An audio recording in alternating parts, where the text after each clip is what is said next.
The power grid fails at 2:17 a.m., and at first it feels like a minor inconvenience.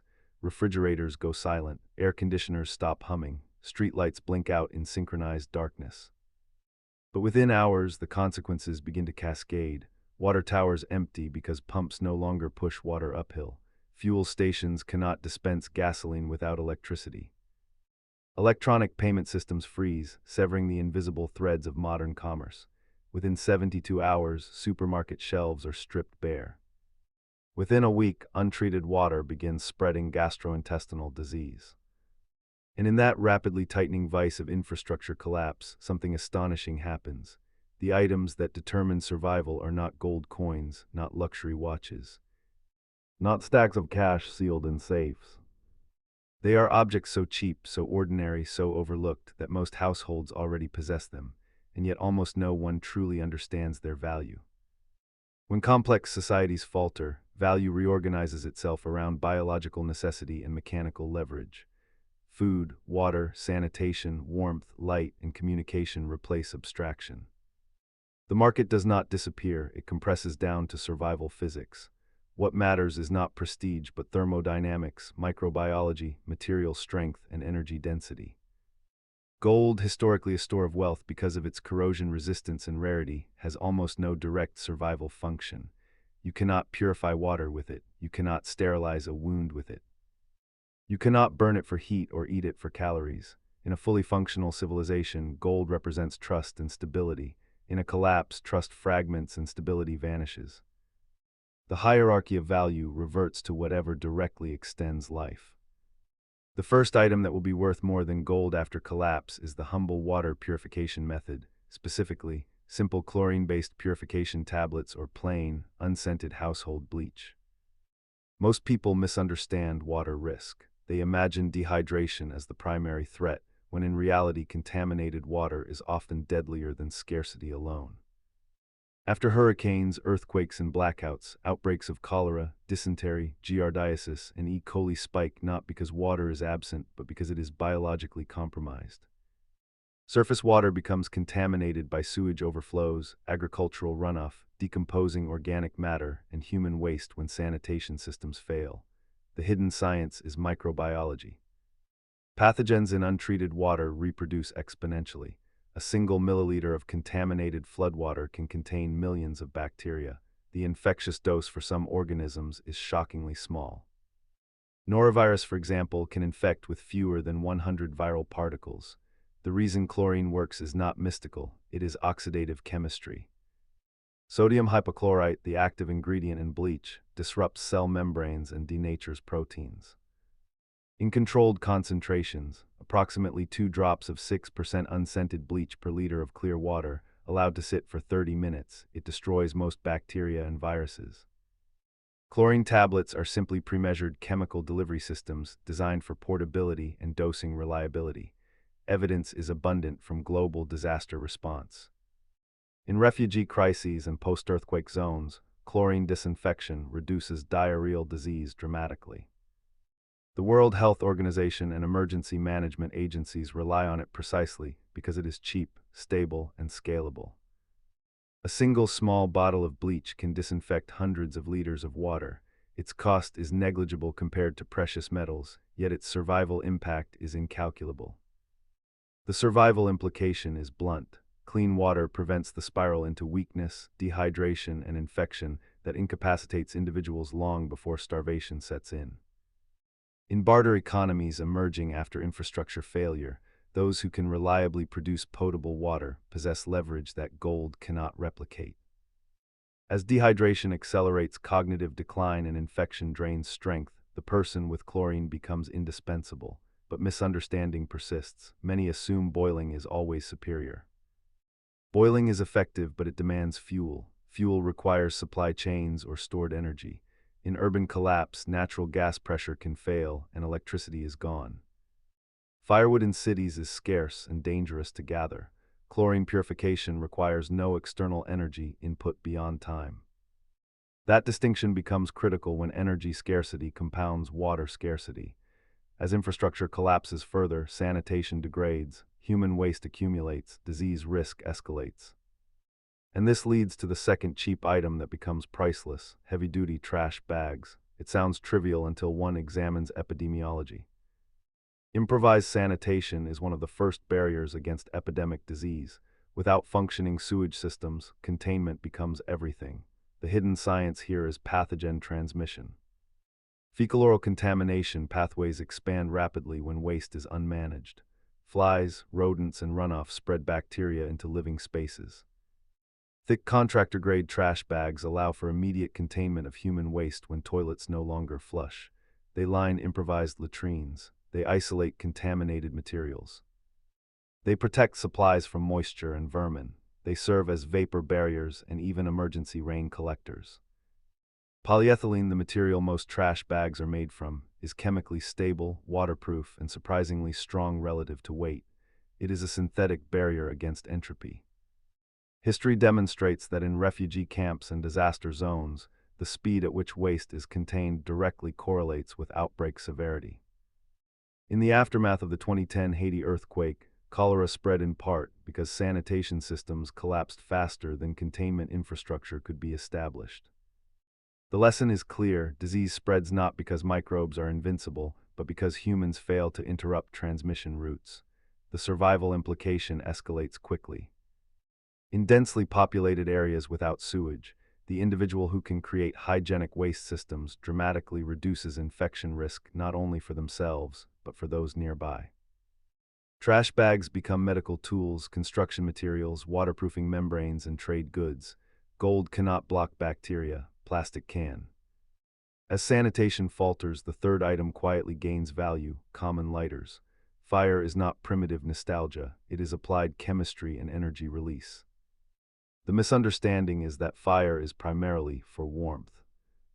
In reality, its utility spans sterilization, water boiling, food safety, signal generation, tool fabrication, and psychological stabilization. But the hidden science lies in ignition reliability. Modern disposable lighters use pressurized butane, a hydrocarbon with a low boiling point, which vaporizes easily to create a flammable gas-air mixture. The piezoelectric ignition system converts mechanical pressure into an electric spark, eliminating the need for matches that degrade in moisture. In survival analysis, reliability beats complexity. Ferro rods require skill and dry tinder. Matches are finite and moisture sensitive. A cheap lighter, mass-produced and ubiquitous, can produce thousands of controlled ignitions. In cold environments, it may need warming to function optimally, but it remains one of the most energy-dense ignition tools per dollar available. Evidence from wilderness survival training and military field manuals consistently emphasizes redundancy in fire-starting methods, yet the disposable lighter remains dominant because of efficiency. In barter economies following disasters, cigarettes become currency partly because lighters enable consumption. But beyond vice, ignition equals control over heat and sterilization. The survival implication deepens when we consider thermodynamics.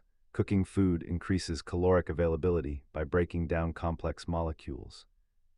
Heating water to pasteurization temperatures inactivates pathogens even if full boiling is not achieved. Fire hardens wooden tools and can sterilize metal implements. The individual with fire controls entropy locally, pushing back against environmental decay, but collapse compounds, communication networks fail, cell towers lose power. Fiber optic lines remain intact but unpowered. Information becomes fragmented. In that silence, the fourth item becomes disproportionately valuable: a battery-powered or hand-crank radio. People often dismiss radios as relics, assuming internet redundancy will protect them. The misunderstanding is systemic fragility. Telecommunications rely on layered power infrastructure. When grid failure extends beyond backup generator capacity, towers fall silent. The hidden science involves frequency propagation.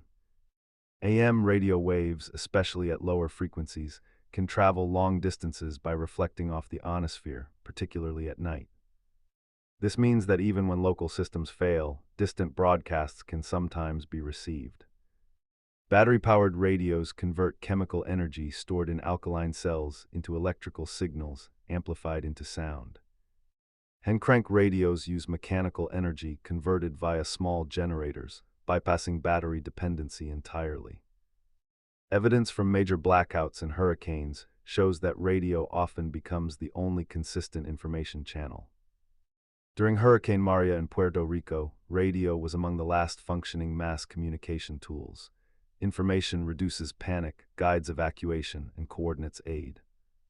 In collapse, knowledge is not abstract, it directs movement, resource allocation, and threat avoidance. The survival implication is profound. Misinformation spreads rapidly in fear-driven environments. Verified broadcasts can direct individuals toward functioning water distribution points, medical aid, or evacuation corridors. The person who can access accurate information possesses decision-making advantage. Gold cannot transmit frequencies, radios can. As resources dwindle and temperature extremes intensify, whether freezing winters or scorching heat waves, the fifth item rises in value: simple Mylar emergency blankets. They are cheap, often given away in first aid kits, and widely underestimated. The misunderstanding is that they merely keep you warm. The hidden science is radiative heat transfer. The human body loses heat through conduction, convection, evaporation, and radiation. Mylar, a thin polyester film coated with aluminum, reflects up to 90% of radiative body heat back toward the source. In cold exposure scenarios, preventing hypothermia is not only about insulation thickness, but about interrupting radiant heat loss. Mylar blankets are not breathable and can cause condensation, but when used properly in layered systems, they drastically reduce heat escape. They also serve as vapor barriers, ground insulation layers, and even signal reflectors visible from long distances. Evidence from mountaineering accidents and military survival protocols shows that reflective blankets significantly improve survival time in cold exposure. They weigh almost nothing, cost very little, and store compactly.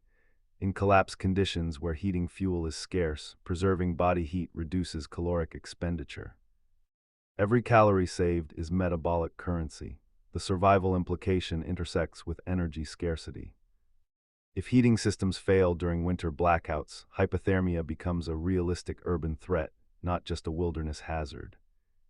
Those who can maintain core temperature without burning scarce fuel extend their survival window dramatically, but collapse rarely isolates one threat. Disease risk, temperature extremes, and injury converge. This convergence elevates the sixth item: basic medical supplies, especially alcohol-based antiseptics and bandages. The misunderstanding is that severe trauma is the primary medical danger. In reality, minor wounds become lethal when untreated in unsanitary environments. The hidden science is bacterial colonization. Skin is the first immune barrier. When breached, opportunistic pathogens exploit tissue. Alcohol at concentrations above 60% denatures proteins and disrupts cell membranes. It reduces microbial load on skin before wound dressing. Sterile gauze protects tissue from contamination while allowing limited airflow. In pre-antibiotic eras, infection from small cuts killed routinely. Modern medicine has reduced that memory, but collapse reintroduces microbial reality. Evidence from historical military campaigns shows that infection killed more soldiers than combat before antiseptic practice became standard.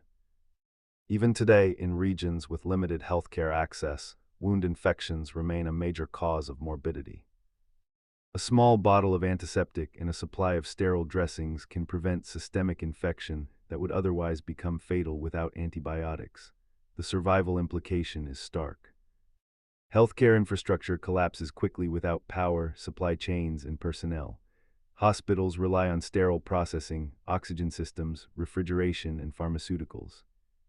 When those fail, self-care and basic hygiene determine outcomes. The individual with antiseptic and clean dressings possesses not luxury, but life extension. Escalation continues as food systems unravel, refrigeration fails, supply trucks stop, urban populations exhaust pantry reserves within days.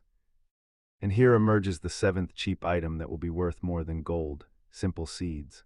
Not exotic heirlooms or expensive survival kits, but ordinary, viable seeds capable of producing calories. The misunderstanding is timing. Gardening is not instant food. It requires months, but collapse scenarios that extend beyond immediate disaster response transform seeds into compounding assets. The hidden science is photosynthesis and calorie conversion.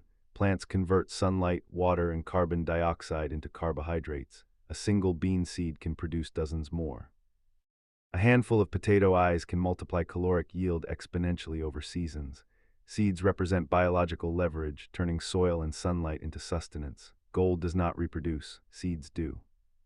Evidence across history demonstrates that societies under siege or economic collapse revert to small-scale agriculture rapidly. Victory gardens during World War II supplemented rations significantly. In modern economic crises, subsistence gardening resurges.